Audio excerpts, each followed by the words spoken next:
Bonjour, je cherche la date, nous sommes le vendredi 9 août 2019.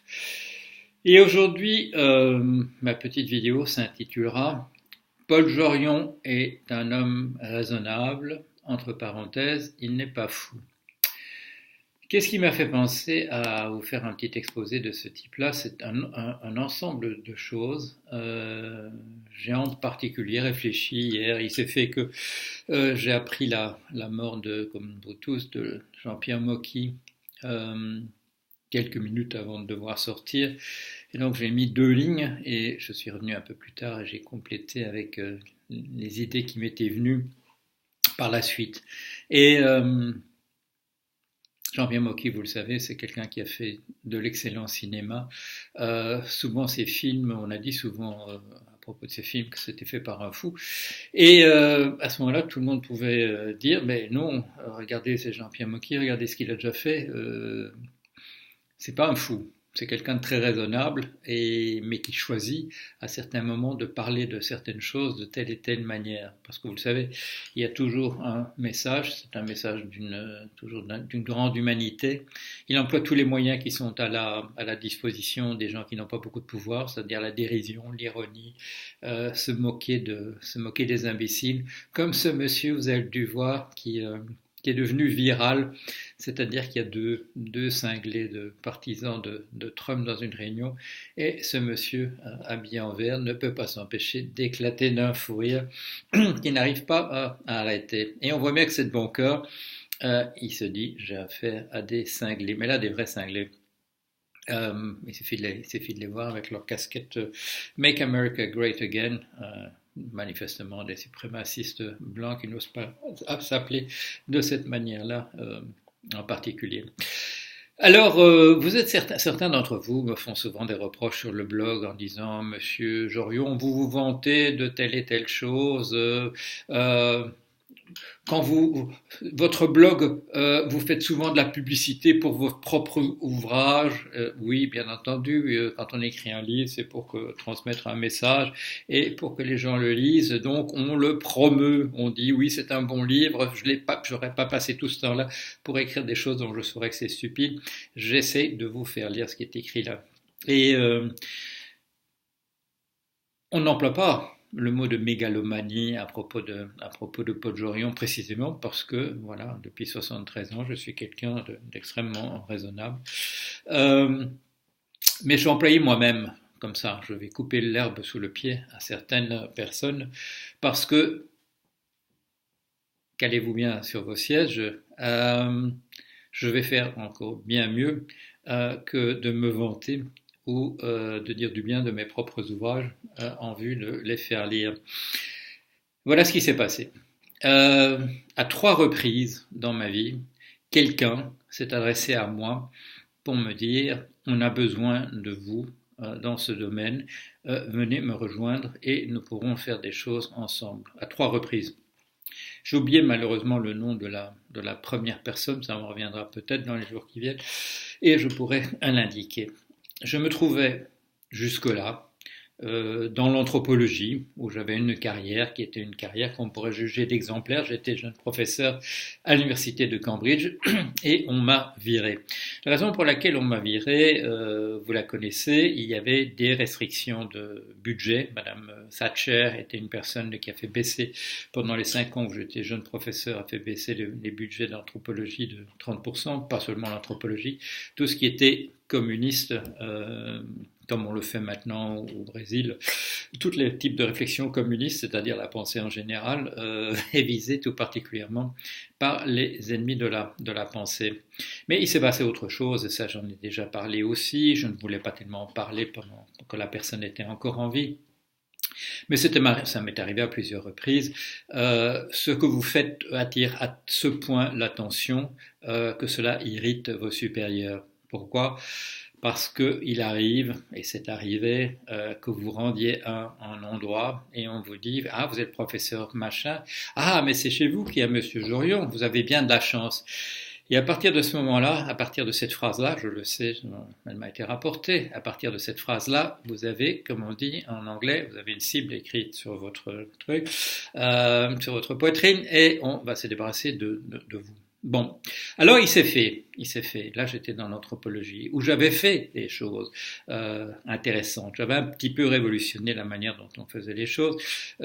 Si vous voulez voir ça, ça se trouve, il y en a un bon résumé, il y a beaucoup de choses dans le livre qui s'appelle Comment la vérité et la réalité furent inventées. Et je vous ai raconté aussi le jour où mon professeur, la personne qui était responsable de moi dans l'université, Edmund Leach, qui était provost of King's College, qui dirigeait le King's College de Cambridge à l'époque, au moment où je suis venu lui dire que j'avais été viré, il a éclaté de rire en disant non, bien entendu, two mavericks, deux cinglés, deux excentriques comme nous dans la même université, deux iconoclastes comme nous, c'est trop déjà qu'ils ont moi.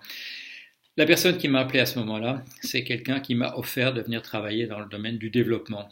C'était quelqu'un c'est un fonctionnaire des Nations Unies qui m'a demandé de venir travailler dans ce domaine-là. J'ai pas fait de très vieux os non plus. Il s'est fait que, et là je vais raconter aussi, il s'est fait que j'ai réussi dans le projet qu'on m'avait confié, et mon patron, voilà, la personne qui était vraiment au-dessus de moi, au-dessus des niveaux subalternes, m'a dit tu sais Paul, on n'a pas ici à la FAO, on n'a pas de culture associée au fait que des projets pourraient réussir. J'ai quand même, là aussi, révolutionné un peu la manière de faire les choses. Ça m'était rappelé il y a quelques années, quand quelqu'un dans la salle, dans une de mes conférences, quand j'avais fait une allusion, voilà, à l'époque où je travaillais dans le domaine du développement en Afrique, est venu me trouver après en disant « Monsieur Jorion, ici, à l'Orstom où je travaillais, on a su la révolution que vous avez proposée dans la manière de regarder la manière dont fonctionnaient les sociétés de pêcheurs en Afrique, mais les sociétés de pêcheurs en général. » Là, on était en 1984.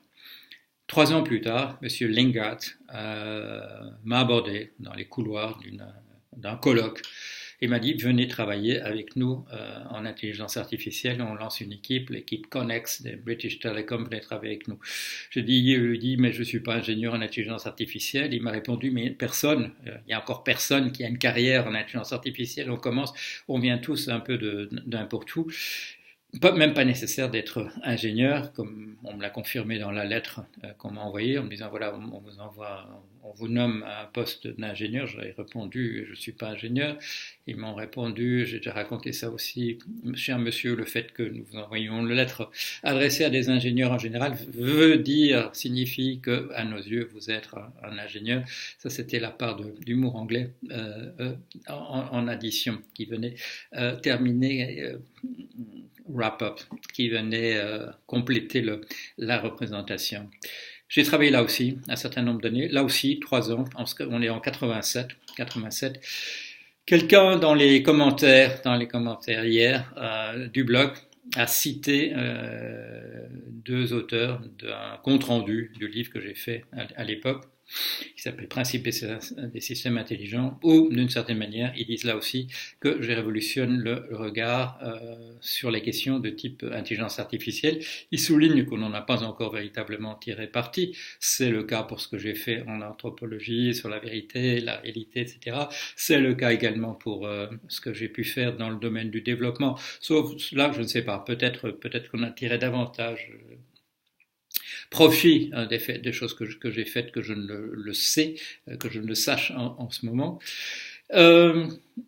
Intelligence artificielle, j'ai mis un certain nombre d'éléments en place, un autre regard sur les questions d'intelligence artificielle.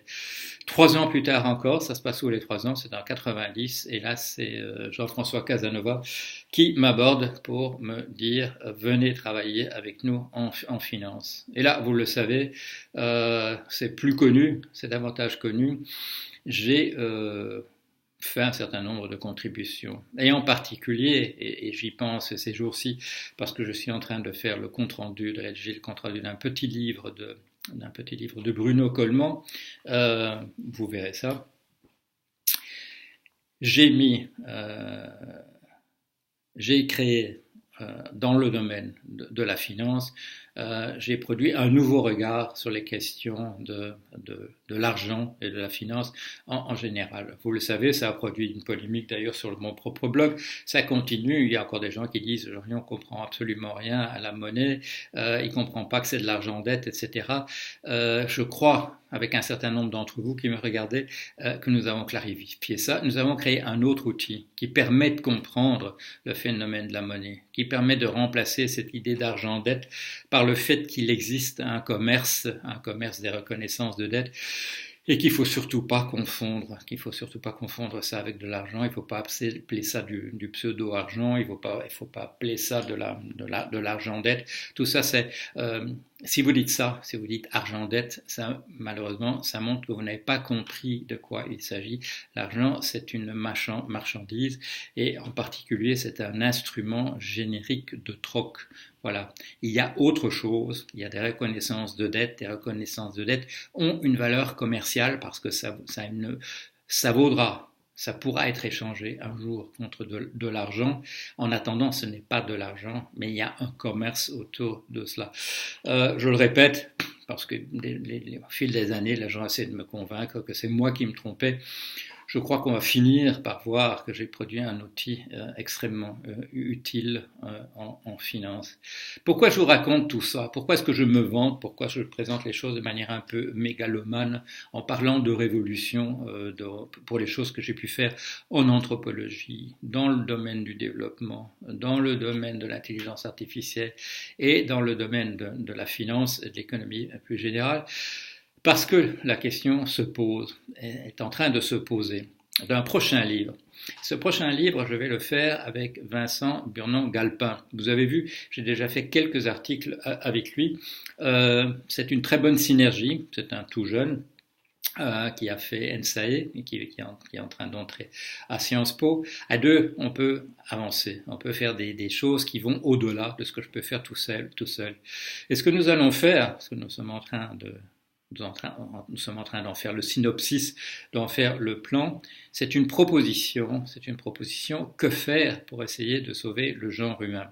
Alors, ça commencera par une phrase très modeste en disant il y a peut-être d'autres solutions, il y a peut-être d'autres moyens, mais ça vaut la peine, à notre point de vue, de donner une approche possible. Voilà. Même si on nous dira c'est utopique, ça ne pourra pas se faire, etc., de donner clé en main une solution, une approche.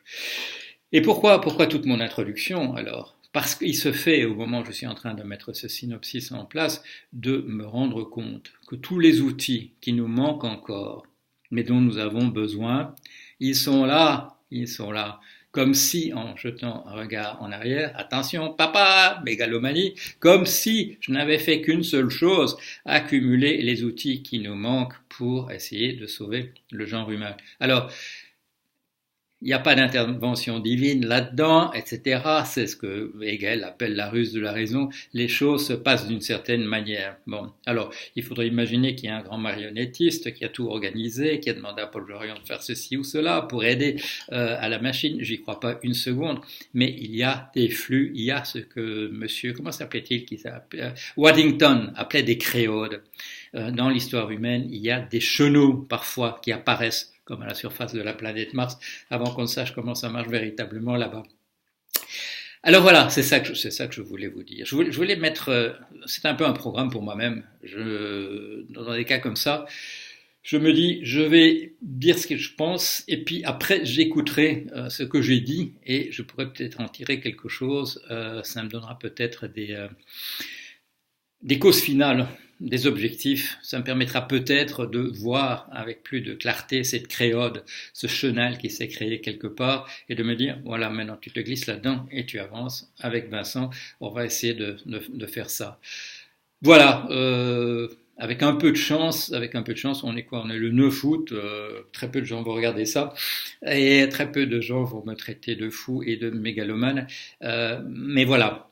Je crois qu'il n'était pas mauvais, surtout pour moi, et pour vous expliquer où j'en suis, que je fasse ce petit récapitulatif de l'endroit où il me semble que je me trouve. Et bien entendu, ce n'est pas sans arrière-pensée.